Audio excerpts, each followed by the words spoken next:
Oh boy.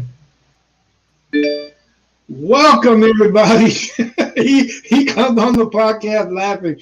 Hey, this is Terry with NSPS TV Paranormal Podcast. Man, tonight I have my man, Mr. John, aka Spooky Boy, aka Dark Explorers Paranormal, aka Mr. Everything.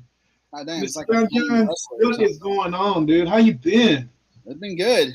Been good. Just been super busy, but got to roll with the punches and just keep on going forward, pushing forward. Yes, sir. Have you been staying out of trouble?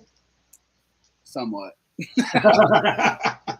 And I know you want to watch the fight, man. And we talked a little bit about that earlier, about less than 3 minutes ago. So I'm gonna hold the podcast for an hour, That's fine. maybe an hour and 10 minutes. I know the main fight. I don't know if you like the undercards on that.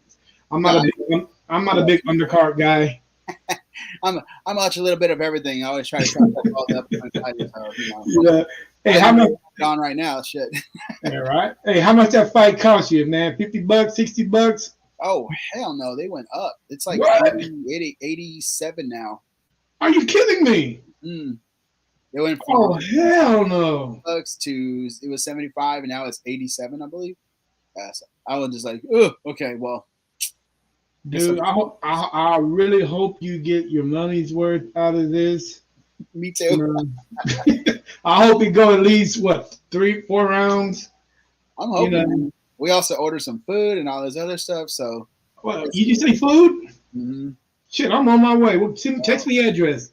I might get there before the main event. I don't know. I have a tendency to get lost sometimes. I got lost in my own backyard one day. That's not good. Hey, tell the world a little bit about yourself, man. What you do for a living. Everybody knows, but I want you to hear it again. Well, I mean, I guess I should really dive into that because a lot of people just don't, like you said, just don't really. They know the paranormal side of me, but they don't know what I actually do. So, first and foremost, I'm a professional photographer of 26 years. So I've worked with 35 millimeter. I worked with models. I worked with big time musicians, all this other stuff. So I've done that, and I still do that to this day. The other thing is that I do is art show events. So I've been doing that now for it's going to go on for about 16 years. So I used to work in Austin on 6th Street hosting a lot of these art shows and all this other stuff and finding new artists and bringing them out. So I kind of I left that group that I was with there and came over to the Temple area where we do a lot of, art shows, First Fridays, Fourth Saturdays.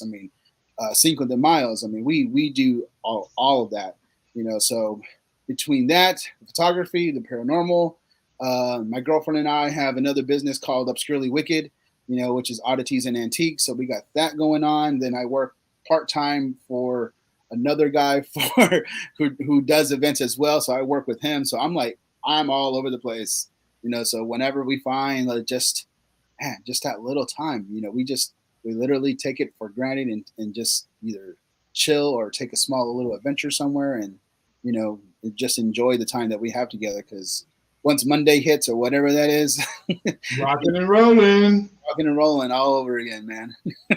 Well, that was all. You just answered the question, dude. When do you and your girl actually find time for yourself? Now, you're doing all these events. You got your photo gig. It seems like your head is just 360. Oh yeah, all the time, man. Yeah, it's good.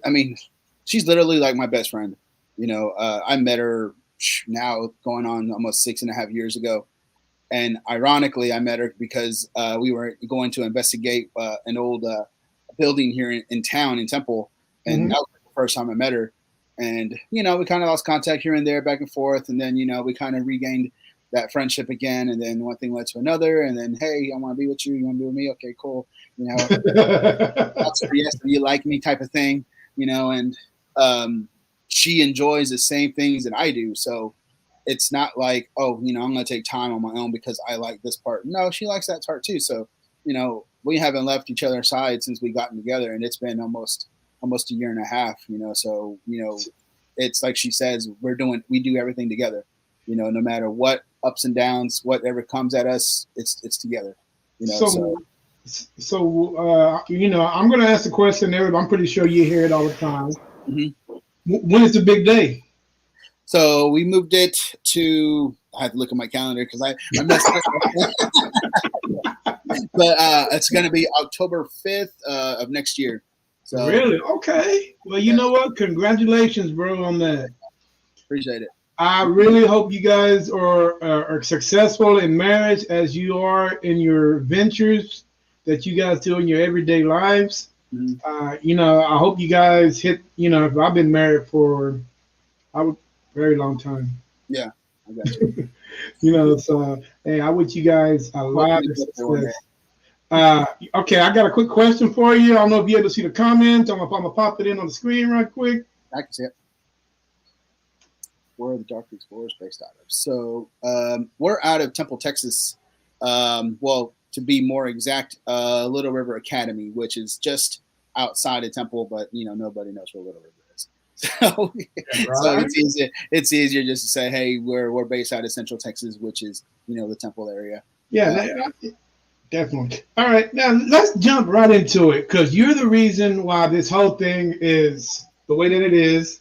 Yeah. You accepted me for who I was when I first reached out to you as a podcaster. Just tell the world a little bit about what you saw when you first came on the podcast. Well, first and foremost, everybody should know this, that we sat there for almost 2 freaking hours and you did not push record. So like that is literally like a lost tape. Yeah, he's actually right on that. Yeah, so we sat there for almost having a 2-hour conversation and it was going well. The next thing you know, at the end of it, you're like, you know what? I totally forgot to push record. So yeah. So I was just like, well, shit, man. We'll do this again. So who knows? So yeah, that was funny, man. Yeah, I mean, I the only reason why I jumped on because I saw like the opportunity to get on somebody who is really wanting to figure out what paranormal was and in there, and even though like you say like you were green, you were still asking the questions, you were still wanting to know what was out there and all this other stuff. So I mean, it kind of gave me a little bit of insight on where you were at that time too. So that's why I jumped on. But man, I wish that episode was recorded. So. Yeah. Oh, dude, that brings back so many memories. That would be like a trivia question for your fans. Was like, who was officially, the first podcast person you interviewed? Yeah, you know what? I just might do that. I might do that. And you know what? And I might throw a little gift in there if they can figure it out. But I don't think. Woo, man! I mean, besides, I really don't think they'll figure it out, man. Because there's, like you say, there's no evidence on it whatsoever. Yeah. I mean, now people know why it was like, okay, well, we're gonna have our anniversary with this guy because of this reason. But now they know the reason why. Yeah, I was literally your first interview, but it's not out there anymore. No, it's not out. I mean, if I can go back in time and do that and hit that button, you know what? I probably wouldn't even hit it because we wouldn't be laughing like the way we are right now, man. Yeah, but anyway, dude. But believe it or not, Jay, dude, I've learned so much about the paranormal in the 2 years.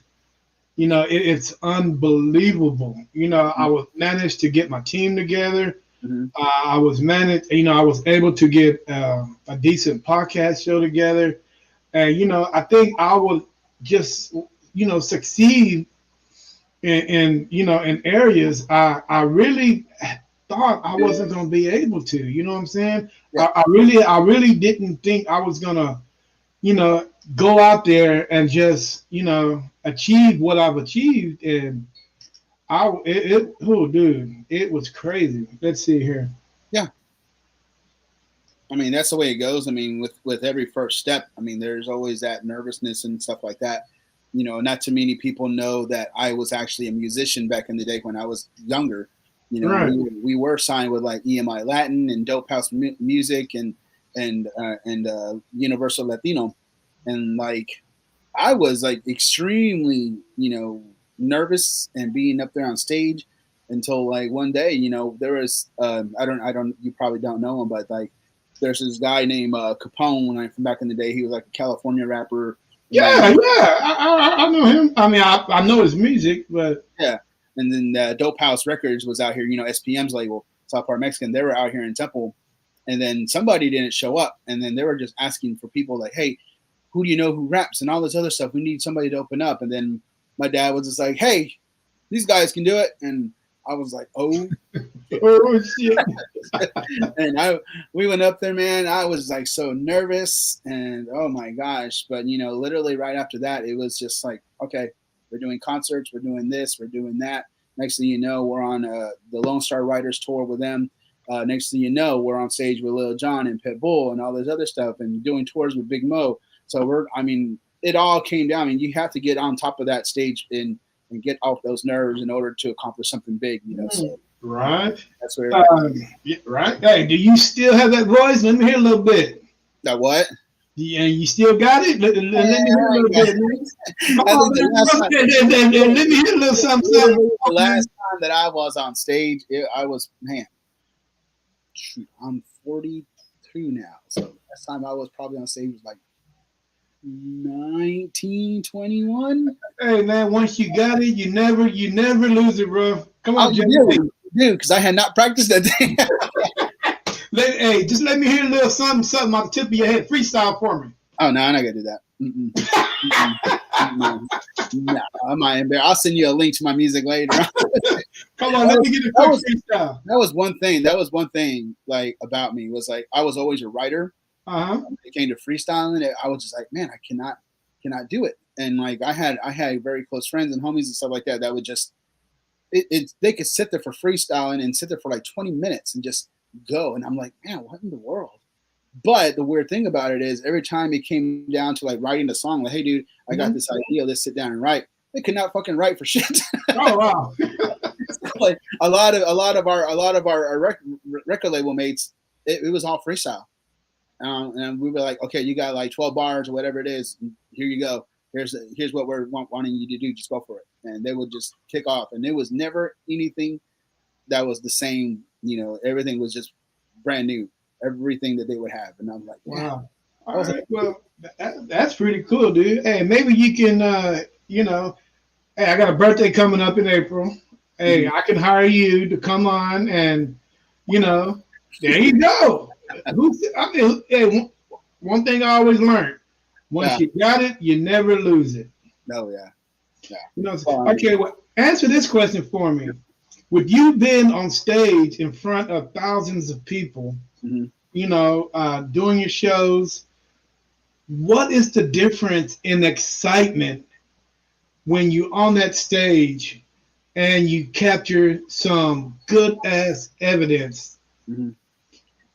Man, it's a little bit different because I also storm chase too. So if I'm chasing after a tornado and I actually catch that thing on camera, I'm like, man, that's no greater feeling.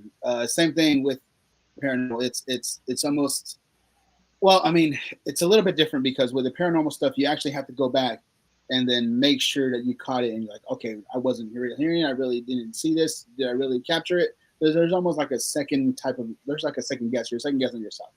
But when you're on stage or when you're just like chasing a tornado and it drops and you're literally seeing it right there in front of you and you're capturing it, that is a totally different feeling. That adrenaline that is pumping through your veins. I mean, I'm an adrenaline junkie. I can tell you that. Yeah, I can tell.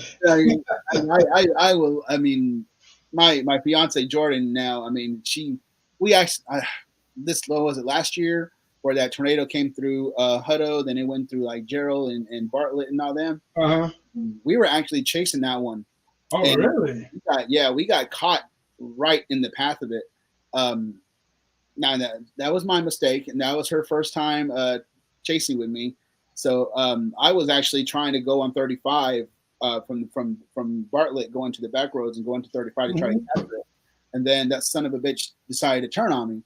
So I was like, Yeah, and I said, fuck it, I gotta go back again. So I literally did a U-turn and went back into Bartlett. And then as it did that, it turned again and then headed towards us. And I don't know if you know the lingo of it, but it was rain wrapped. So like I could not see it coming towards me. All I seen was just like a wall of rain. But I started looking at all the light poles, and they were just like literally just. And she was on the passenger side for it coming this way towards us, and she was like, "Look at all those lightning poles." And I'm like looking at it, and I'm like, "Oh shit!"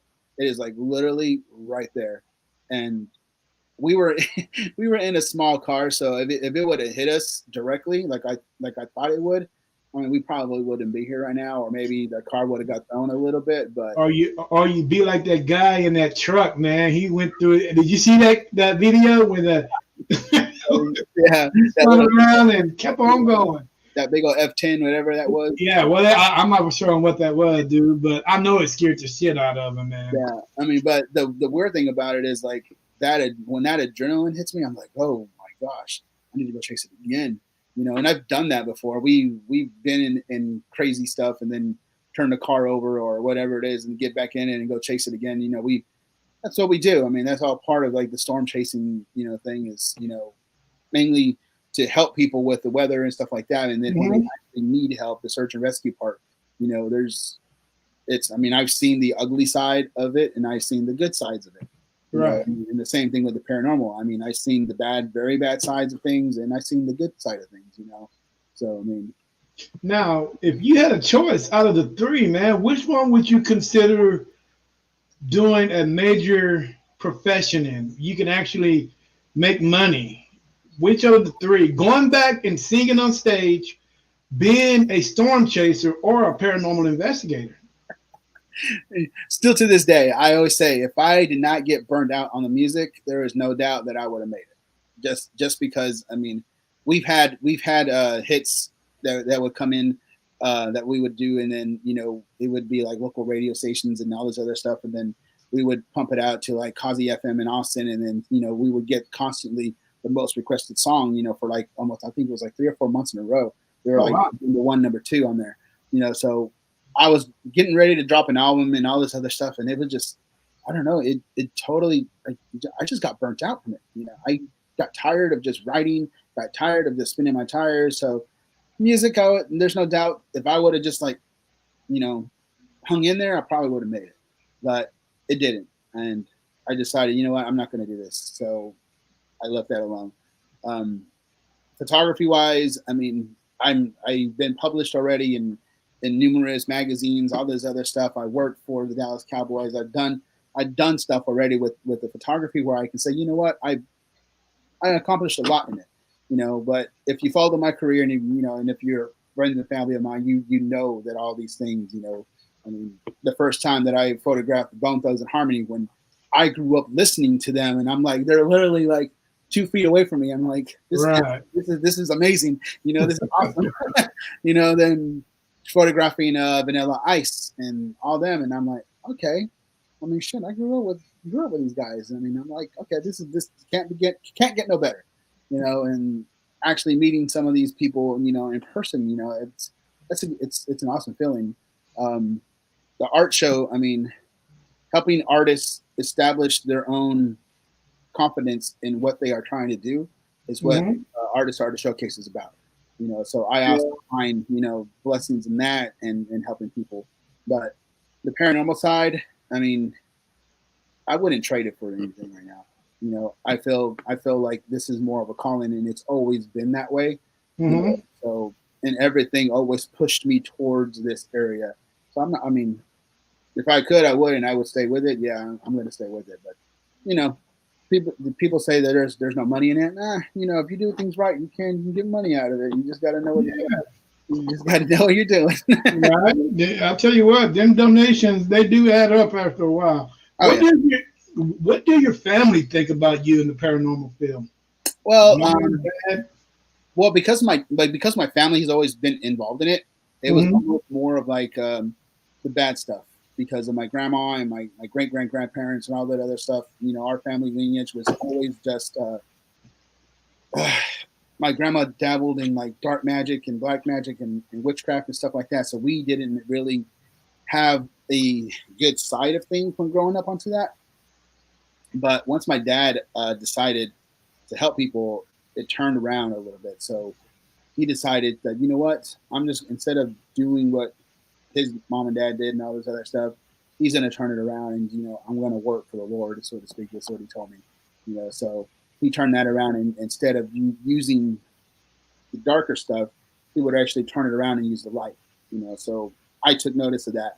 So when he passed away, it was kind of like an almost an unofficial type of thing. Like, okay, I'm going to take the torch and just go on with it. But it wasn't until maybe a year later or something when my dad had passed, and my mom gave me I forgot what it is, but it's like a little rope, and it's probably about as, you know, about as long as my arms on both sides, you know. And he had made it to where it was almost like prayer beads. So every little twist, every little knot, and everything was a prayer that he would use.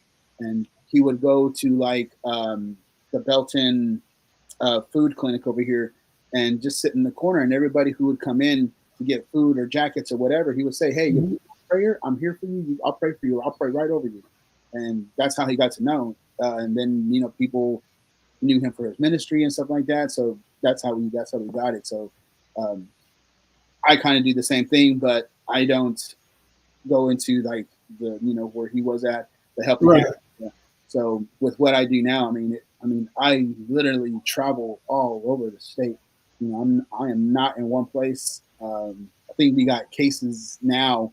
This year now has been a little bit more crazier. Now we got cases from California to Indiana, Arkansas, Louisiana, Oklahoma. I mean, we're all over the state of Texas. You know, we are just not central. We are literally all over. You know, so no, it's nonstop. It's just nonstop. But man, helping those people out. Right. I'll bring back a little history. Mm-hmm.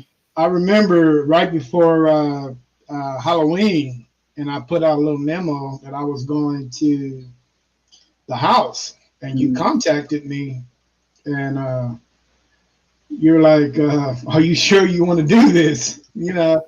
But the thing is, the gentleman that I was with was a close relative of the people that own the house now. Yeah. And, you know, there were, you know, I'm not going to put out the location on where the house is, you know, or any of that stuff. But it was a very interesting house, you know, and you're the first one to reach out to me and to tell me, hey, watch your back out there. You know, these people here, they sometimes they're cool, but they might not be what they think, you know, what they really are. Oh, yeah. You know, so I ended up going out there, man, with no cameras, no cell phone, no kind of digital equipment whatsoever. Yeah. You know, and it was a good experience because ain't too many people can say that they actually been to a location like that, where, you know, where the history is that deep. Mm-hmm. And, you know, so I mean, that's the second thing. I mean, the podcast, and, you know, that's and the second thing. The second thing, you know, you helped me. You got a spooky back there. No, that's my air freshener going off. You know, people I'm actually in the closet. You know, Okay. this closet is so big, I decided to put my podcast area, and literally right to the right in the backside of this wall is actually the toilet. You know, so I got to keep that thing freshened up, man, because people be dropping stinky loads while I'm on podcasts and all that stuff. You know, I'm like, man, what the hell? You know, take that shit outside. But, you know, yeah, so, hey, that's another. I mean, the experience was great. Mm-hmm. Actually going to that particular house, man, and you know, you just reached out to me. You didn't have to. Mm-hmm. You know, you just reached out and said, hey, man, just be careful. You know, these people here, they are kind of loony. And you know what? And to me, it seemed like they were all right. Uh-huh. But never judge a book by its cover. That's something I always learn. Yep. Never judge by its cover. And I can honestly say, dude, I toured the place for they didn't give me long. They gave me an hour. Oh, wow. You know, we were in and out. And, you know, I can honestly say that I don't think anything malicious, or I probably don't even think where anything spiritual in that place where, because most of the killings that was done in that was actually done in the barn. If I'm right, it was done at another location. Yeah. I'm not quite sure, but the one thing I do know about that place, Jay, is the history is kind of crazy. People say it never happened. People say it didn't happen. Always that that shoulda, woulda, coulda. It could have happened, all that, but nobody really knows except for the people that were actually a part of the family. Yeah. So I left it at that. It was a good experience. I really enjoyed it, man. I mean, I think they should open it up to the public a little bit more, but then again, I understand why. Yeah. I mean, just there's some people out there who just don't respect like locations or anything like that. And, I sadly have worked with a couple of those people who just don't care, and they'll spray paint stuff on the floors and walls just to make it more seem like it's more haunted than it is, or whatever it is. I mean, bust through doors because there's something on the other side that they're trying to figure out, and Right. just don't care. And a lot of those people just give us investigators, just bad names in general, or even just people who, like myself, who just want to photograph old buildings or whatever it is. I mean, they completely destroy it and destroy opportunities for us. So yeah, I get that. And of course the location owners just, yeah, they have the right to say, yeah, I don't trust you guys. So Yeah, definitely. Hey, man, tell me something a little bit about the. I mean, I don't know if you can the dark side on what you do. okay, You hang know on, what I'm saying? sorry about that. My son was trying to call me. Oh, hell, I didn't even know you had a kid. I got three. What? Yeah, I got three. Damn. They're all teenagers, and Okay. they're headaches. Oh, well, definitely, I understand that. So it's like, They money. they become bigger headaches as they get older. Yeah, You yeah. know. Well, I already got one to graduate. My middle son, who just called me right now, he's graduating this year, and then my daughter is literally right behind him. Oh wow. So no more money after this. So Yeah. you think anyway. You know what I'm Yeah. saying? So let's what is the question was? Let's get into the darker stuff. So Yeah. what was your actual question? Well, tell the world a little bit some of the, because when people think about the dark side of the paranormal, Mm-hmm. the first thing that they talk about or they mention is demons, or Mm-hmm. they talking about the devil. Yeah. I mean, the dark side don't necessarily mean that it's something, the demon, something that's devil. I mean, that's not the case. Am I right or am I wrong? That's not the case at all. I mean, we get a lot of cases, and we always say we take on the darker cases. Yeah, we take on the darker cases, but we never say no to a case at all. But it is a big misconception, especially with clients who say, I got a demon in my house because it's doing this and then doing that and all this other stuff. And I'm like, we get there and, we help them figure it out and all this other stuff. And it turns out that it's just something completely different. Maybe it's childhood trauma that they've been going through and it's just coming back. A lot of people just don't realize either that everybody does have abilities. When somebody says, "Well, now I'm a medium," I'm like, I could be a medium too, or Mr. Joe across the street can be a medium. Everybody has abilities. It's just the height of the sensitivity on where your abilities sit. Most people just don't care about it. And like, I don't feel anything, and that's how they just put it out. How that old saying, you put it out into the universe type of thing. Mm-hmm. If I don't feel nothing, I don't feel anything. But if you actually practice that craft about your abilities, you can pick up on other stuff, and you can train your body to. But the thing is too, you got to actually learn how to listen to your body about all that. It's not just like, oh, I'm feeling this and there's cold air blowing, and that's your grandma. Okay. Now tell me, what is the best equipment out there that you can use to sense something that's going on in your wherever you're at? I feel like I would not be the right person to ask about this, simply because the only reason why is we are very minimal when it comes to our equipment. Now, in the beginning of all of this stuff, when I first started actually learning equipment and all the, I mean, I had almost every single piece of thing you could think of just to, I'm a ghost hunter now and I got this and I got REM pods and blah, blah, blah.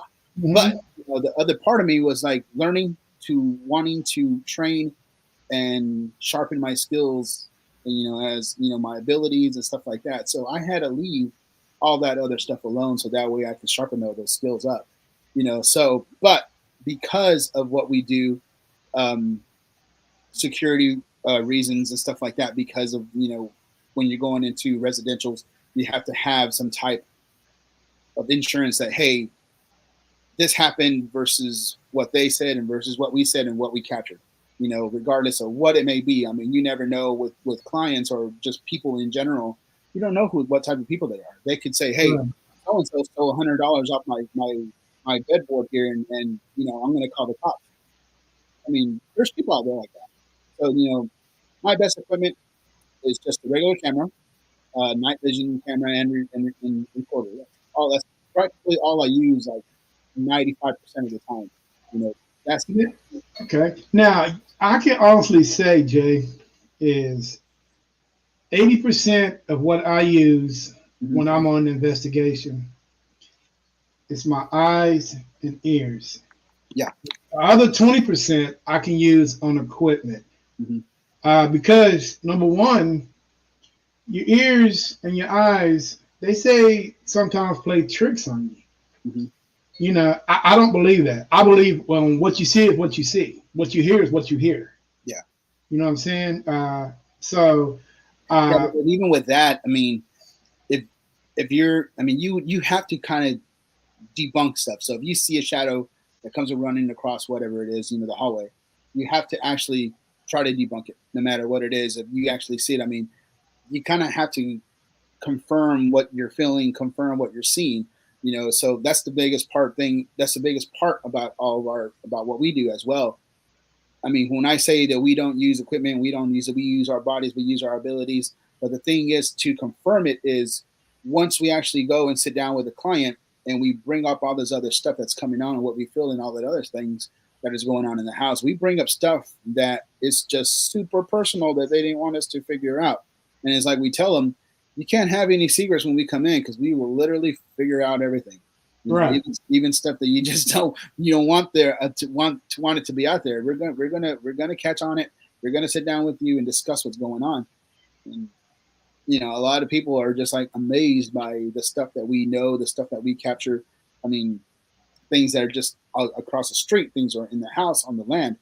So we do our due diligence on everything, even the stuff that we own, that we capture ourselves. I mean, me and Jordan had a conversation about this a couple of times, and she asked me one day, it's just like, do you not trust in what I see and what I believe? I'm like, no, I don't.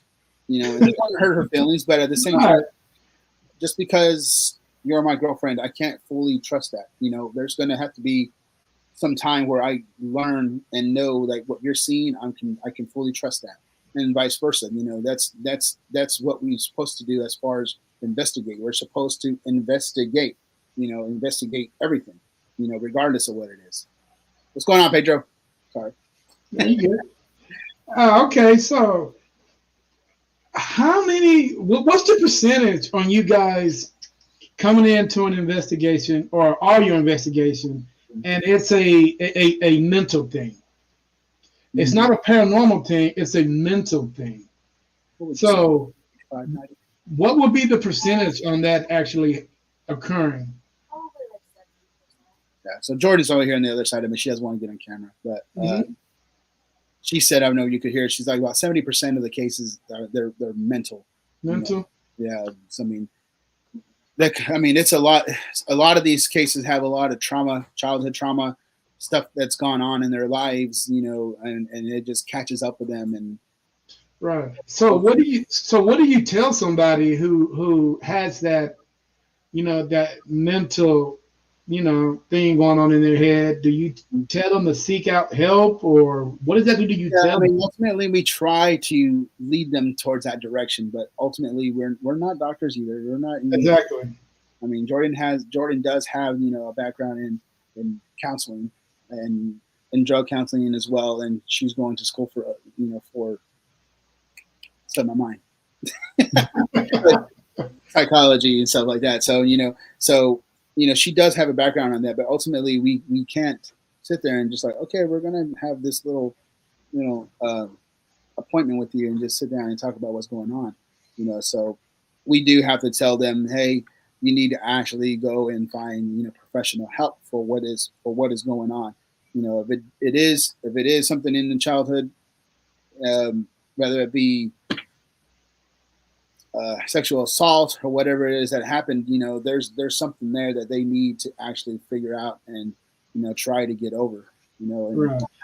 having somebody professional is the way to do it. We can't sit there and do it. Right. I don't know if you remember last year. You probably do, but I was telling. I had a case where in Cedar Park where I got a phone call on a Sunday. I was at work, Mm-hmm. and the guy was like, "Well, I need you guys' help. Can you come over ASAP? I got a situation." And I'm like, "Okay, just shoot me your address. I'll get the gang together and we'll zip over there." Yeah. So we did that, and and the lady that's a part of our team, she's like a case manager. Mm-hmm. She just went down and talked, while we just, going around checking out everything. Yeah. And believe it or not, Jay, you probably seen this on my post. Mm-hmm. The guy claimed that these mind control cockroaches. Do you remember that? Yeah. The mind control cockroaches was drinking up his milk and smoking his cigarettes. And right then, once I heard that, Jay, I'm like, "You're kidding me, right? I'm wasting my time with this." But then again, I like, okay, let me take on this case to help this guy, help him figure this out. Mm-hmm. So we went, put up 3 cameras in the room, one in the kitchen, one in the living room, one in the bedroom. The guy was he was bound to his chair, so he slept in his chair. He did everything out that chair. It was like a recliner. And, so he went to sleep. He smoked his cigarette and went to sleep. 2:30 in the morning, he woke up. Yeah. He woke up and smoked a cigarette and went and got a glass of milk. Jay, guess what he was doing? He was sleepwalking. He was sleepwalking? Sleepwalking. Now, what is the most dangerous thing that you can do when you sleepwalk? Yeah. You can walk while you sleep and smoke cigarettes. Yeah. But dude, he smoked these cigarettes like he was alive. I mean, like he was awake. He put it out in the ashtray and went back to sleep. Oh, So wow. So when we got back the next afternoon, Mm-hmm. and we reviewed the cameras, and we sat down and we analyzed everything, and we noticed that his eyes were closed and he was sleepwalking. Bam. That right there, that busted the case wide open right there. Yeah. And it's like, we already know what this guy's doing. There's nothing paranormal here. This guy's sleepwalking, smoking cigarettes, and drinking milk. And where he got the mind control cockroaches from, he has a bad apartment full of bugs. Oh, it's like Joe's apartment. Yeah. So I'm like, okay. That weekend, we went back and we presented the findings to him. Mm-hmm. And we said, hey, this is what you're doing. And we told him, sir, you sleepwalk, you smoke cigarettes, and you drink milk. You do that on an every night basis, apparently, because you're an active smoker and you drink milk. That's such a weird combination. Yeah, it is. And you drink milk. And when you go back and lay in your chair, you put that cigarette out like you still awake, but you really sleep. So when I asked him what was to happen if you was to miss that ashtray? Yeah. A fire. Because he had carpet on the floor. So we set him up with his doctor. Yeah. His doctor, I forgot his name, and was like, well, You need to talk to your doctor about this, see if you can get help. And he got that help. He actually got the medication so where he can actually control his sleep disorder, where he won't be getting up uh, and doing all that weird stuff. So, dude, and guess what? He calls me every week just to see, and this was almost a year ago. Calls me every Sunday. Yeah.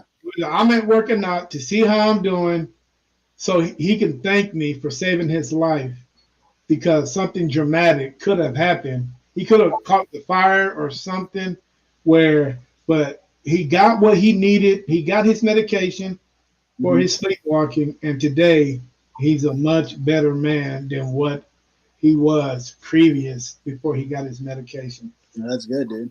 And dude, and you know what? And I am so proud that we was able to, you know, just come and help this gentleman out because the first thing he thought was it was something paranormal.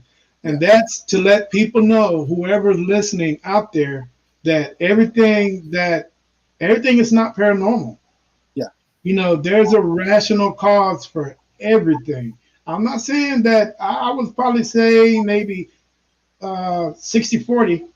Yeah. I would say 60-40, you know, on that. So but dude, just to help this guy out was such a you know, it was so good, you know, and I still think about that, you know, and how I was able to help this guy out, you know. So that's the story that I want to share with you guys Yeah. on that everything don't have to be paranormal.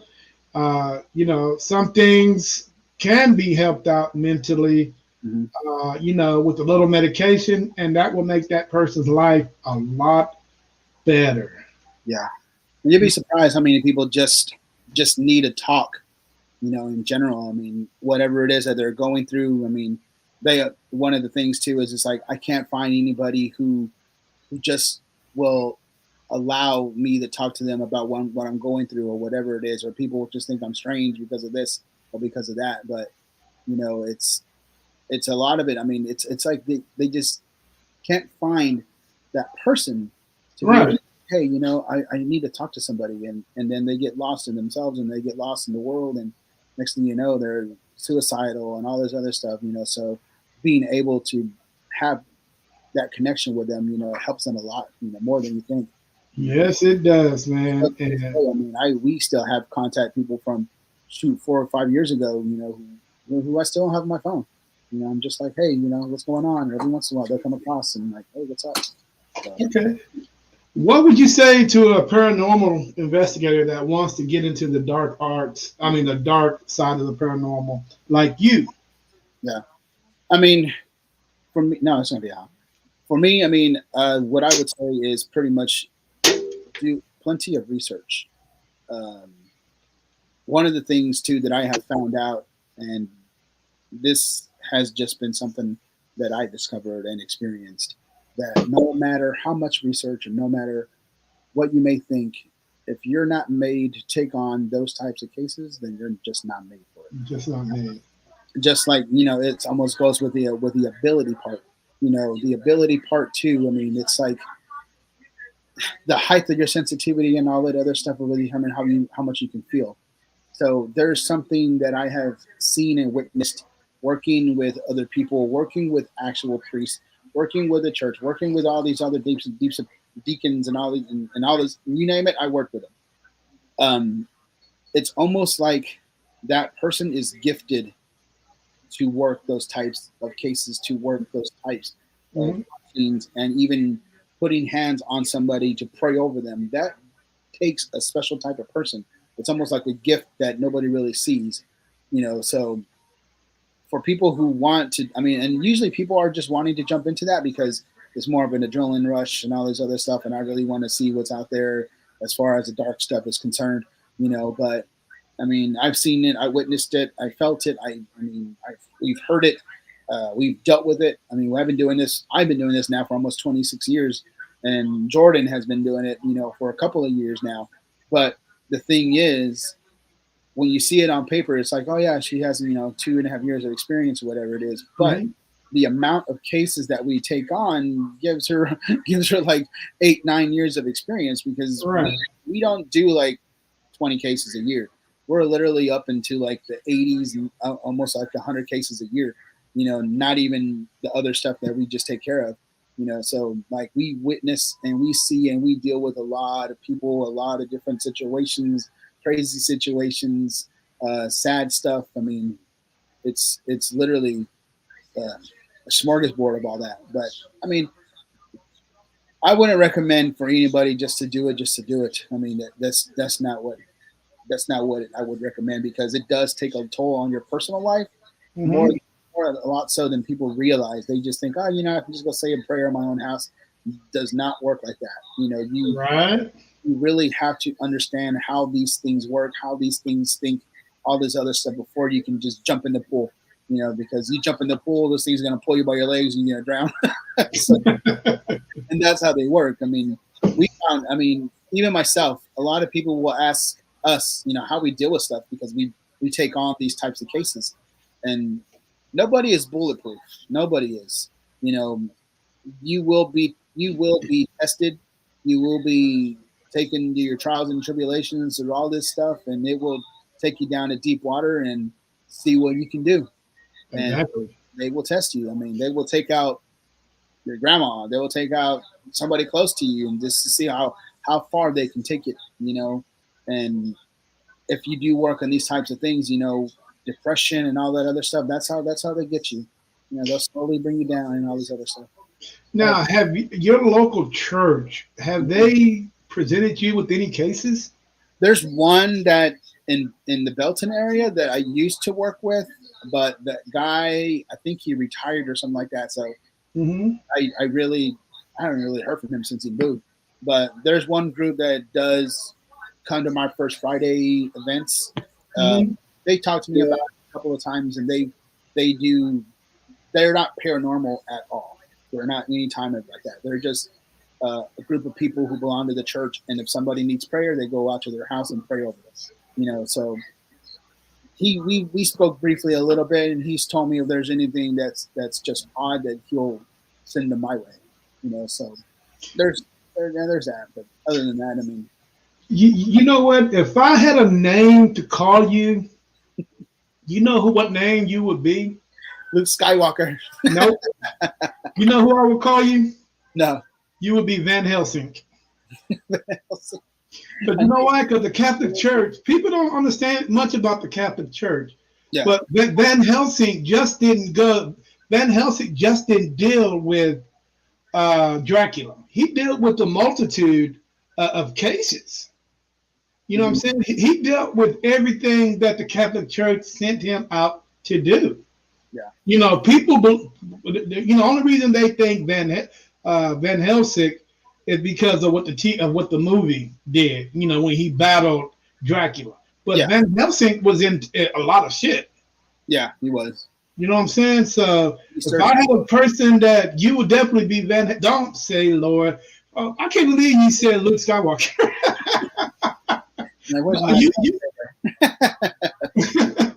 You would definitely be Van Helsing. You know what I'm saying? I am beyond that what I should be.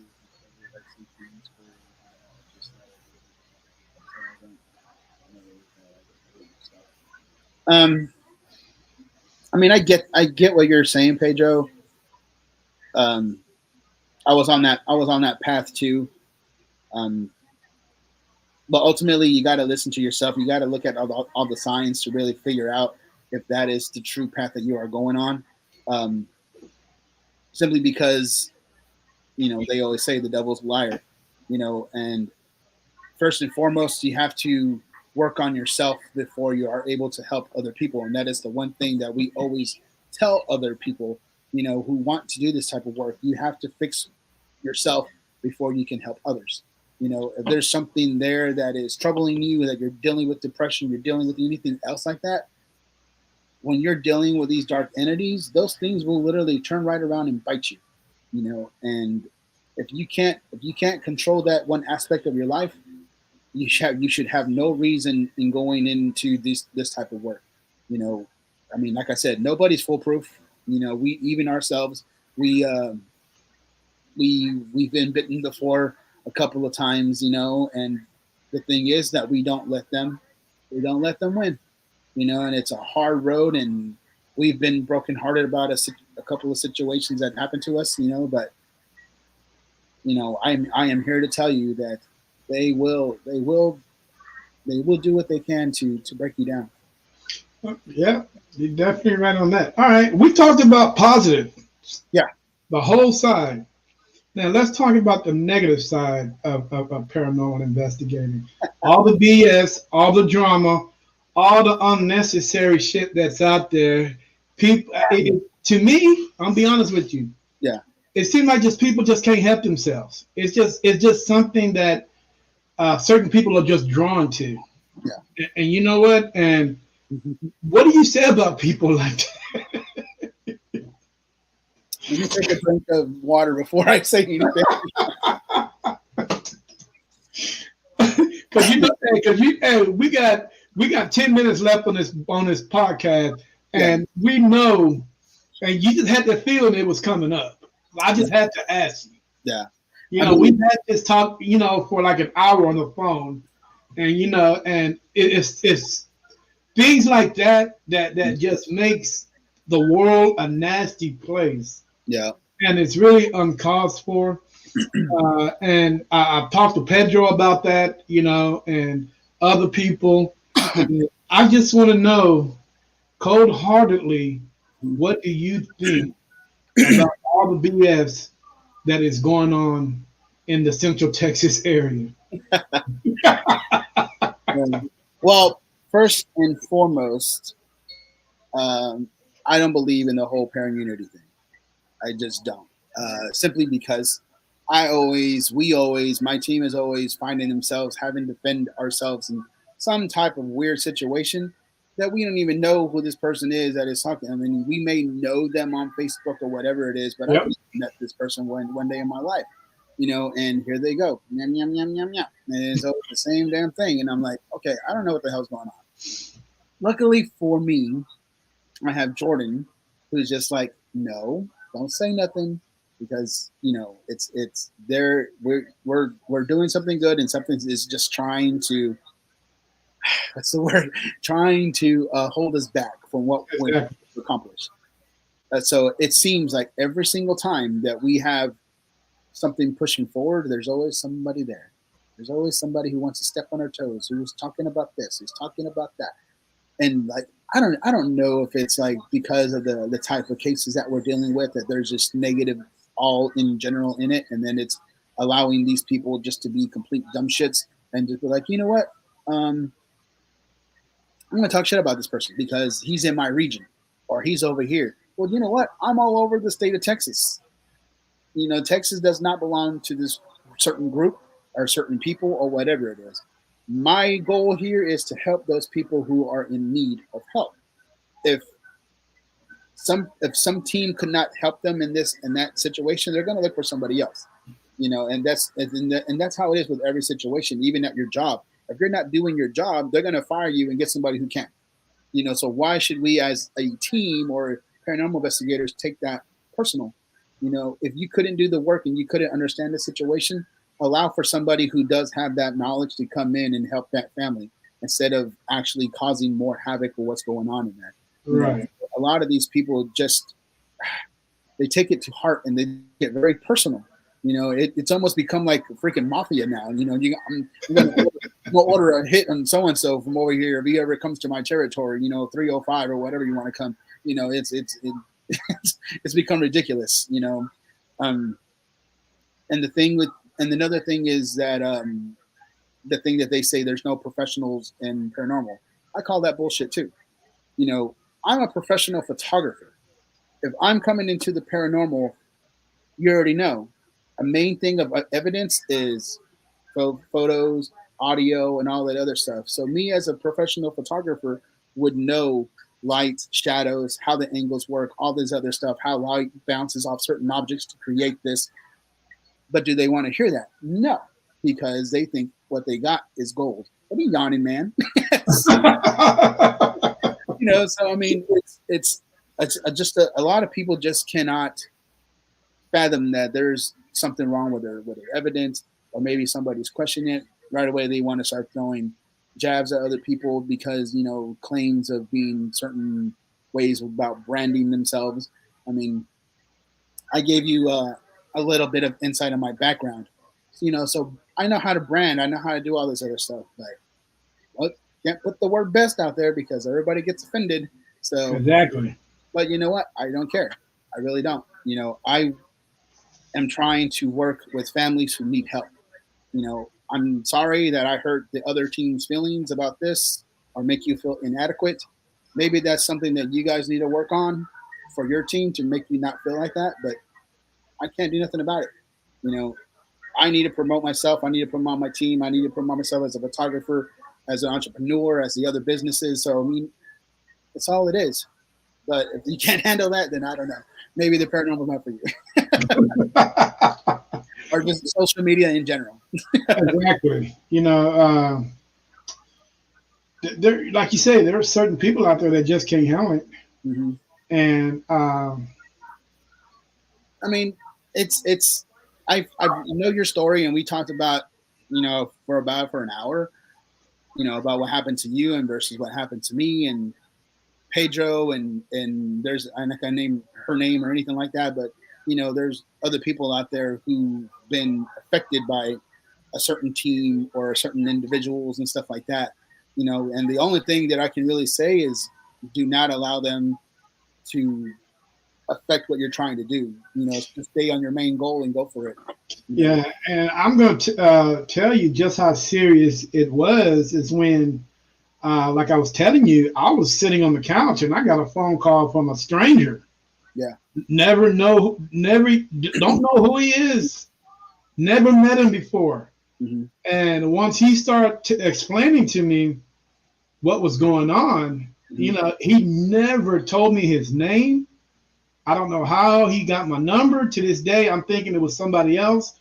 But once I started figuring, and he told me point blank, if you start socializing with a certain individual, Mm-hmm. I'm going to kick you out of my group. I'm like, whoa, I don't even know what your group is. Yeah. Because I'm in hundreds of them. So Yeah. if you can be more specific on what you're talking about, and he told me, well, you'll soon find out soon enough. And Yeah. I'm like, damn, dude, this guy sounds like he's done some premonition. I mean, he knows some stuff that's going to happen before it even happens. Yeah. And I'm like, wow, dude. He's like, well, I'm telling you now, this is going to happen. That's going to happen. If you don't like it, well, if you keep doing this, then you're going to be blocked. You're going to get kicked off my group. Yeah. I mean, sadly enough, I mean, we both know who we're talking about, but when that person already has that reputation out there, for somebody even just to kick you off, group, that's somebody that you just do not want to work with. Yeah, so. and I'm like, I mean, it blew my mind because, I mean, how would you feel if somebody came at you out of the blue like that? Mm-hmm. Your mind is running and racing and trying to figure out what the hell's going on, but then you got other individuals that comes to you and is like, hey, this is not right. That's not right. You need to handle this situation a certain type of way. And, and I'm like, well, I can't handle a situation a certain type of way if I don't know what the F is going on. You know what I'm saying? So luckily somebody enlightened me on the situation. Yeah. And I'm like, okay, now I understand. So I reached out to another individual and another individual, and they refused to contact me back and go and and then so on and so on. They contacted this other person. This other person contacted me, and I'm like, wait a minute, something here was going on. But here's the thing: this person would never contact you, JJ. They would never contact you and invite you to join their team. You know why? Mm-hmm. Nope. Because you don't have the same thing that these other people had between their legs.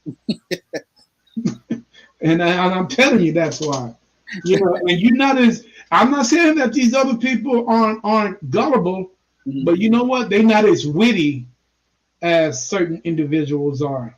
You Yeah. know what I'm saying? Yeah.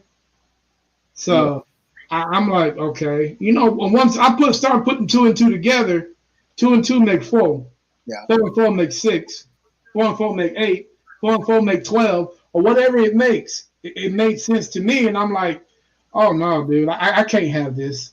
Yeah. You know what I'm I saying? believe you. I mean, this type of stuff, it literally happens to us almost all the time, and most of the time, I don't even know where it's coming from. And Exactly. most of the time, I do know where it's coming from, and I'm like, okay. Luckily, I have her over there to just like, you know what? No, But you know what? Lucky you, because I don't have nobody like that can tell me, let it go. You know what I'm saying? Because hey, because once this big boy gets rolling, he's not gonna stop. I'm You know, telling you this. When I found out, I was like, I felt like I was in the gym for like 3 or 4 hours just trying to release that anger. I'm like, man, if only. what the hell? And Yeah, you know what, dude? And I've never met this dude. yeah, me I, either. and for them to do what they did and say what they say, you know, it doesn't make any sense to me. You know, I've been nothing but kind-hearted, Mhm. loving individual, showing a lot of support. Yeah, You know what I'm saying? But it is what it is. You have those people out there that just want to do the drama thing. You know what I'm saying? yep. That's why I don't believe in that whole parent unity thing. So I mean, it's hard for me to believe in something where I'm always having to constantly Defend yourself. defend myself. So Yeah. they All need a UFC of paranormal. We'll take care of that. right. Hey, don't give me no ideas. put a paranormal investigator that don't like each other in the ring and let them ghost it out. Yeah. Hey, tell the world how to get a hold of you, brother. All right, guys. So if you want to check us out, we are on Facebook at Dark Explorers Paranormal. We also have our YouTube channel as well. It's Dark Explorers Paranormal. That's how you reach us. But if anybody needs help, just go to our Facebook and it's strolling across the screen right there, Dark Explorers Paranormal. Just reach out to us for anything and everything that you may need. We will be announcing our tours pretty soon, starting in September, hopefully, and we'll be rolling from there. All right, man. Hey, I hope to see you and see the park, man. Oh, and I got one more thing. So we also have a new podcast coming out called Wickedly Spooky, and it talks about our cases in general, what we deal with, what we experience, and all that other stuff. So if you ever want to find out more about what we deal with in depth, you know, you would go to Darkest Forest Paranormal, and I think March 14th is our next one. So, All right, guys. Hey, check out the podcast, gentlemen. Trust me, you guys will not be disappointed, man. A lot of knowledge. Hey, this guy would not let you down. He would not stray you the wrong way, like some people I know.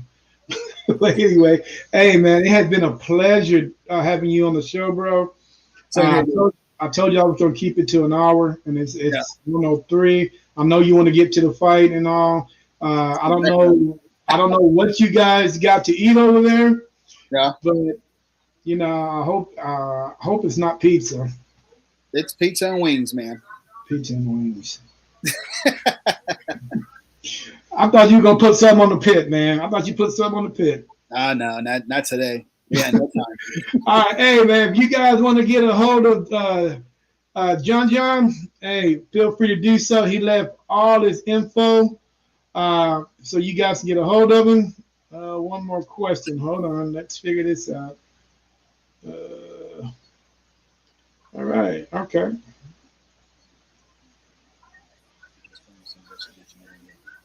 Cool. Hey guys, hey, can't wait for you guys to reveal the evidence for that investigation. Really curious to know on what you guys found down there. So reach out here, man, within the next couple of days to do your reveal on that. I'm very curious.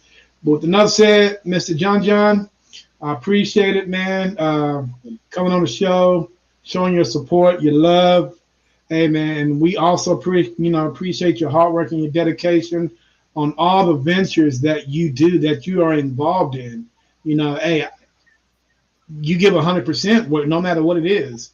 Yeah. If it's storm chasing or hanging out with whatever you do, you give 100%, and that's what it. The world needs to be more like you. But it's not, and that's just the way it is. But hey, I'd rather have one of you than none of you. I got you. You know what I'm saying? So I really appreciate it. And hey, Pedro, you have yourself a good night. John, go watch the fight, man, and eat some wings and some pizza. I hope it's meat lovers. And appreciate you coming on, man. I really do. Was that water? Yeah. Well, if you can't drink, right here in a little bit after this. All right, man. Hey, man. Hey, guys, appreciate you guys coming on the show, checking us out, man. Mr. John. One more thing. Yes, sir. Are you recording? Because this has been an hour and 5 minutes, and I don't want to go through this shit again. Yes, I am recording. I got you, bro. Yes. Hey, we're not gonna bring up the past. Yes, well, I am recording. I got this. Hey, man, I've learned a lot since that day. But hey, John brought it back out in me. So anyway, hey, you guys have a good night. All right, Jay, man, I appreciate you, brother. Later, man. Peace. Oh man, that was funny. All right, guys, we're out of here. I gotta go watch the fight too. Later.